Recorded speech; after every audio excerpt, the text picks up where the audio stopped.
Welcome, this is Josh Rees with Mile High Church in Lakewood, Colorado. Thank you for tuning in to our podcast today.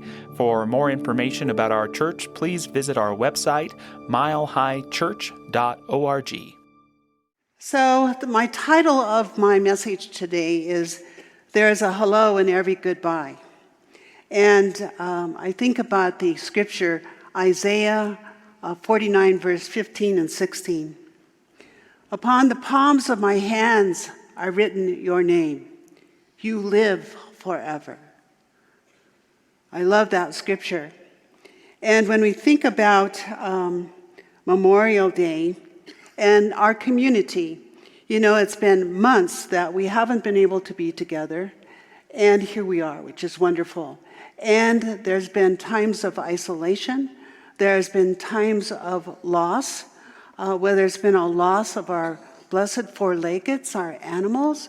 Maybe it has been a death of a relationship. Maybe the relationship of just not being with each other, let alone the loss of one of our loved ones when we've had to go all by ourselves to a cemetery and not be gathering together. I felt that this day would be a good day for ceremony for Mile High Church. It would be a good day to come together to say hello before we can say goodbye. We are going to be planting a beautiful tree, and you're all invited at 11:15, right after this service, and it's going to be out close to the Vote Center and the chapel out in that area. We're planting a beautiful lilac tree in memory of all our loved ones. So it's been a difficult time, I know myself as a minister, not being able to always just be present there for you or to gather in ritual. So this is a good day for ceremony. So I want to say just a little bit about Memorial Day itself. I think it was President Abe Lincoln, way back when, with the Civil War, he declared that it was going to be Memorial Day. And he had the women at the time go and lay flowers upon the graves of the soldiers. And how dear that was and how it has stayed with us. And so Martin Luther King said this about that. He said, in the end, we will remember not the words of our enemy, but the silence of our friends. So I want to share with you 3 stories, quick stories. And the first story, it's about my life. When I was a kid, grew up in Denver, Colorado, and I have a long line of ancestry in Colorado. So as a little kid, Memorial Day was a time, maybe some of you, or you remember your grandparents, would take a picnic and we would go all day long to all the cemeteries. You know, and as a kid, it was like, well, this isn't a lot of fun. And I'd be running around and they would call me back because I needed to be a little more reverent. But what they were teaching me, and especially my grandfather, he taught me about his brothers and sisters.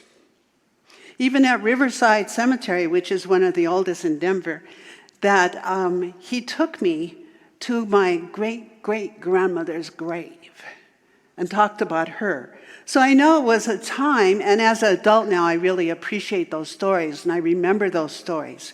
And I learned about those people that I never met, that had been a part of my life and their lives. And so that was Memorial Day for me. Then I remember another time, and it was cold and it was December, and I was sitting upon a metal folding chair at a cemetery, freezing, so cold, because I was hearing taps being played, and the flag was being folded, and it was handed to my mother. And from that cold, cold day, my mom, such a good person she was, bless her heart, that she had to step forward with 2 little kids, find a job, move forward, be a good citizen, stay really bucked up with her feelings, and live her life. Thank heavens the goodness in her life was 11 years after that, my stepfather came to us, a wonderful man. He was with us for 25 years. My brother and I were so grateful for him. And then he passed. Another story. And I want to just tell you this about cemeteries.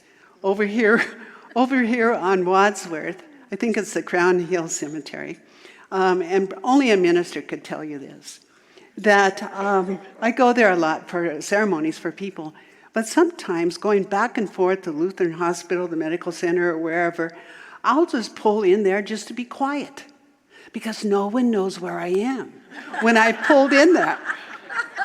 Sometimes I'll pull in there to eat lunch, and I'll move over there by where my dad is buried and the rest of them, and because I feel like I kind of own a little real estate there, And, I'll just be still. Well, it was some 45 years later. For some reason, I pulled in over there to be quiet, and I noticed a little flag next to my father's grave. It was not Memorial Day. And so I'm thinking, hello, before I can say goodbye to you. My mother never was able to fully grieve the loss of her love. And so from time to time, that little flag would be there. I never said anything to my mom. I just held it really dear that she was able to motor out there and to take that little flag.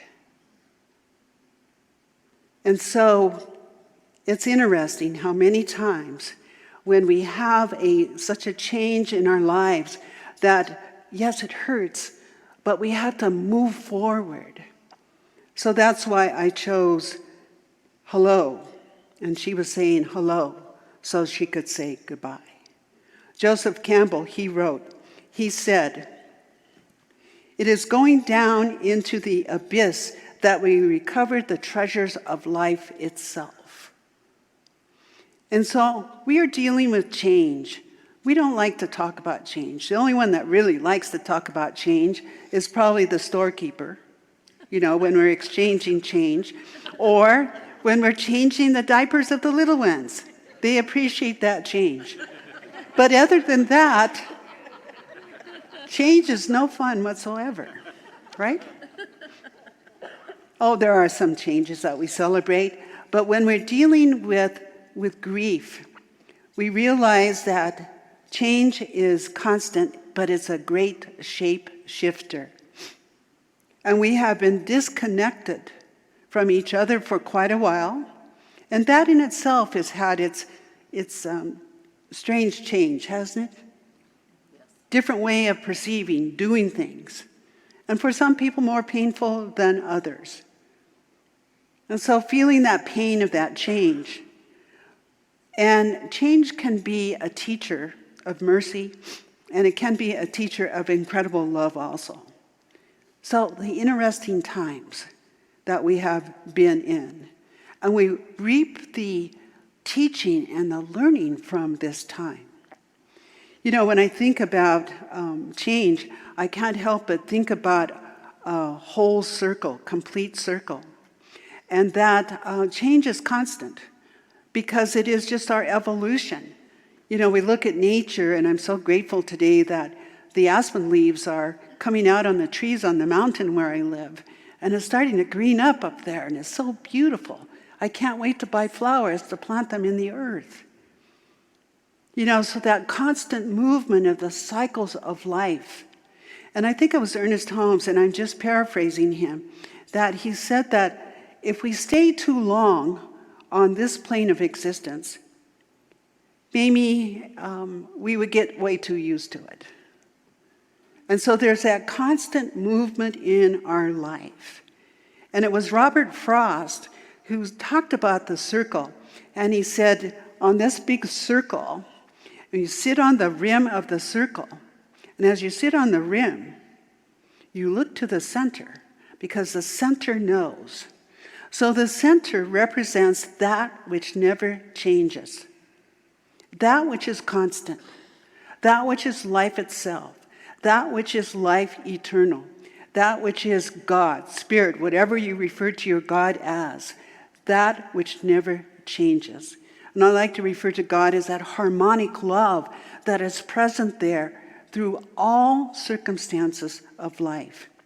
So we know that when we cling to what changes in life, we tend to suffer. If we hold on, we tend to suffer. And when we can behold the great gifts of the great cycle of life, it gives to us light and it gives to us love.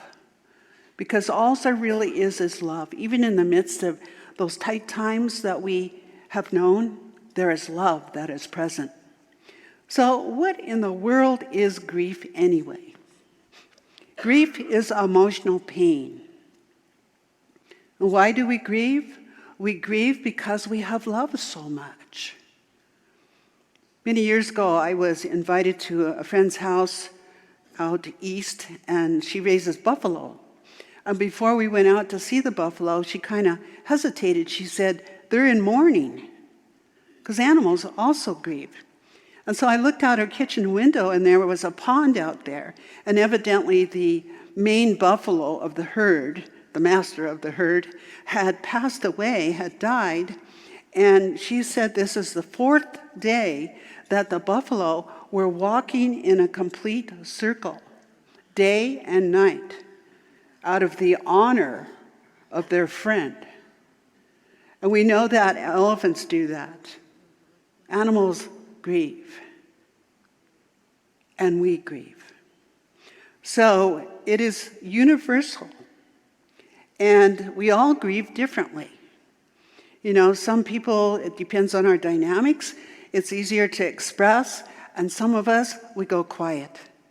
I remember so many years ago when my dad passed, I went quiet. So quiet within myself. Whereas my little brother acted out. He did crazy things that we never would have thought he would have done, standing up on a dining room table and to get attention, all kinds of crazy things. But he was acting out, where I went silent. And after a couple of months, I got physically very, very ill. And I remember that a doctor, when you could be in the hospital more than 24 hours, a doctor finally came to me, and he sat on the end of my bed, and he said, after all this, "Has anything changed in your life?" And I said, "Yeah, a month ago my dad died, and then a couple weeks after that my grandfather died." He said, "I want you to take this little medicine," and to this day I bet it was a tranquilizer. I don't know. But he said, "I want to give you this word of advice. If you are sad, I want you to cry. I want you to express, so that my body wasn't holding back all this grief." So it's interesting that we all grieve differently, and it was Stephen Levine, the late Stephen Levine, who's just been a master with his work with death and dying. He said many times grief feels like you're holding on to a rope and it's being pulled from you and you're receiving hand burns from it. So many times it feels like that, I know. And also, it can be like a dark cloud. But today when I woke up and it was really foggy at my house, I thought about there's always a rainbow behind every dark cloud. And I learned that many years ago from studying with Jerry Jampolsky, Dr. Jerry Jampolsky, and with the children from the Center of Creative Alternatives. Those little kids had been diagnosed with all kinds of things.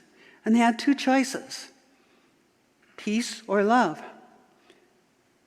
peace or conflict. And those that chose that peace, many of them were instantly healed, for they could see that rainbow.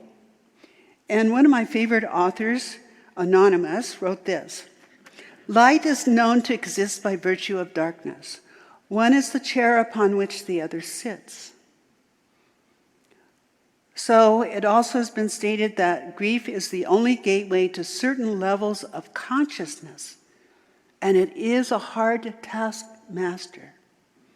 And if we look at grief as a teacher, we will grow. Rob Schouten wrote, "The seeds of wisdom and enlightenment are planted within the wounds of grief."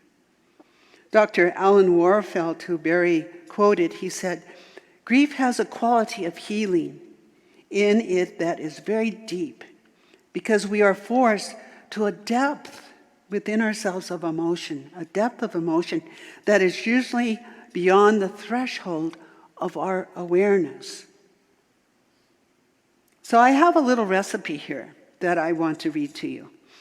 And it comes from a book called Tear Soup. Some of you know that book. A recipe for healing after loss. Helpful ingredients to consider: a pot of full tears, one heart willing to be broken open, a dash of bitters, a bunch of good friends, many handfuls of comfort food, a lot of patience, buckets of water to replace the tears, plenty of exercise, a variety of helpful reading material, enough self-care, seasoned with memories, and optional, one good therapist, a practitioner, or a support group. And directions: choose the size pot that fits your loss. It's okay to increase the pot size if you miscalculate. Combine ingredients, set the temperature for just a moderate heat. Cooking time will vary depending on the ingredients needed.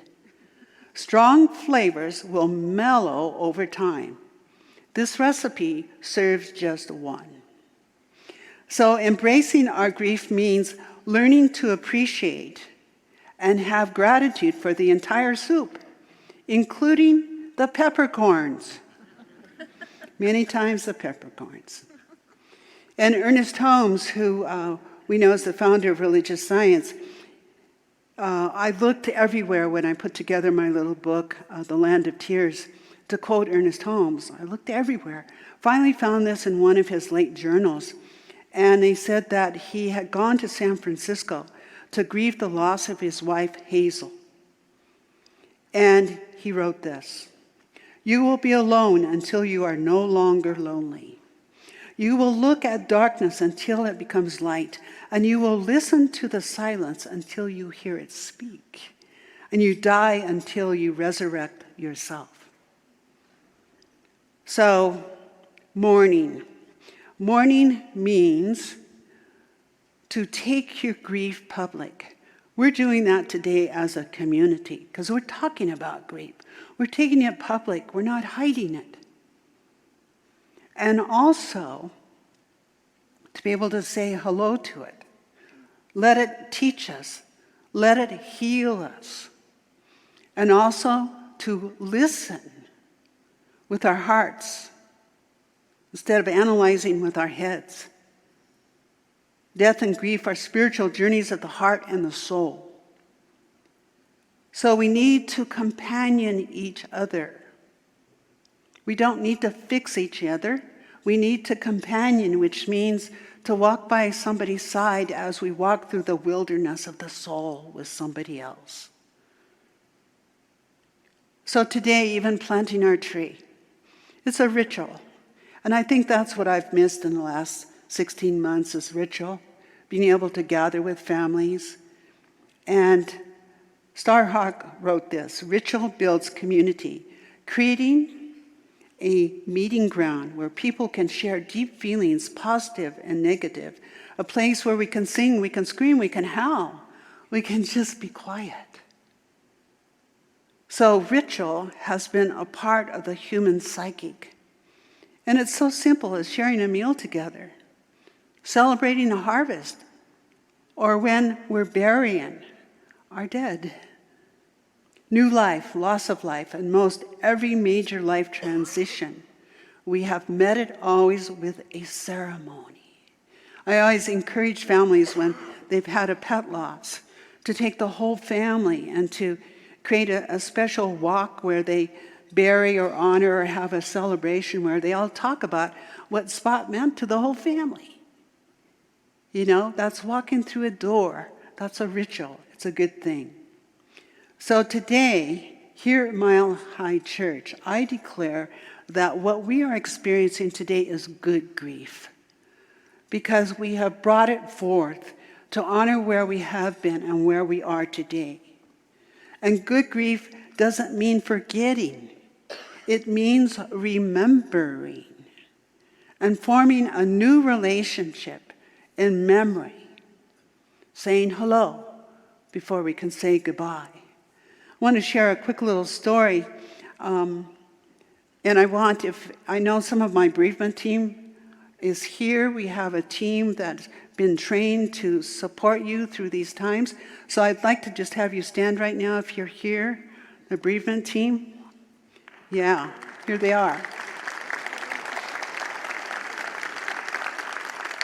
So thank you for what you do. And in the beginning of we've been just offering a 6-week piece through this Zoom time, but we usually offer this in an 8-week support time.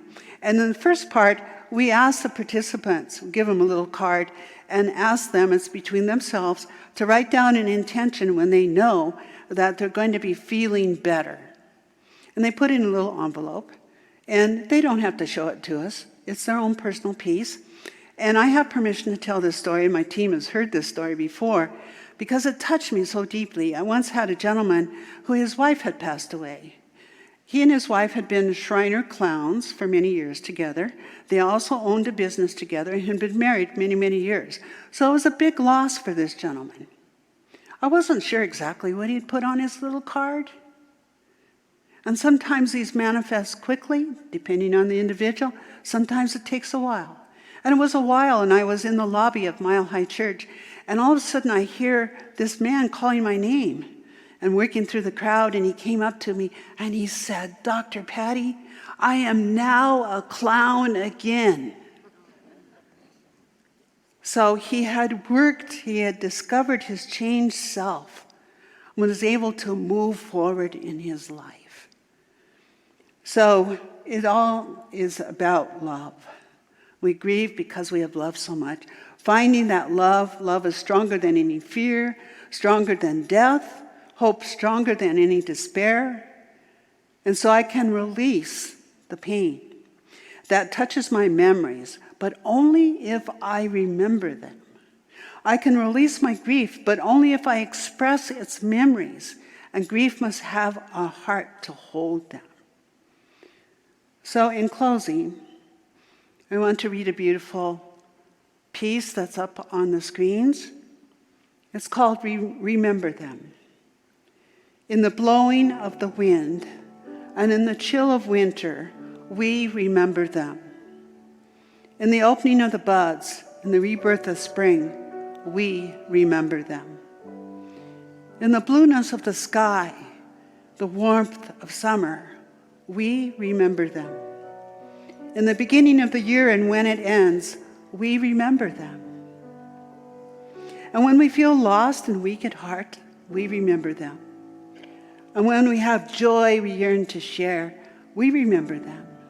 So long as we live, they too shall live, for they are now a part of us as we remember them. Your name is written upon the palms of my hands. So let us now just move into prayer, just recognizing the presence of love. And that is love that is the very center of that wheel of life. Love glows within our hearts. Nothing can put out that flame. Feel that warmth. Allow that to be that healing essence that fills you, restores you, as we remember them.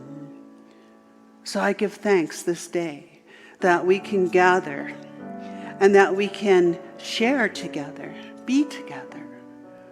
And for this I am eternally grateful. And I know that every name that came across the screen lives in the spirit world, now and forevermore. And so it is. Amen.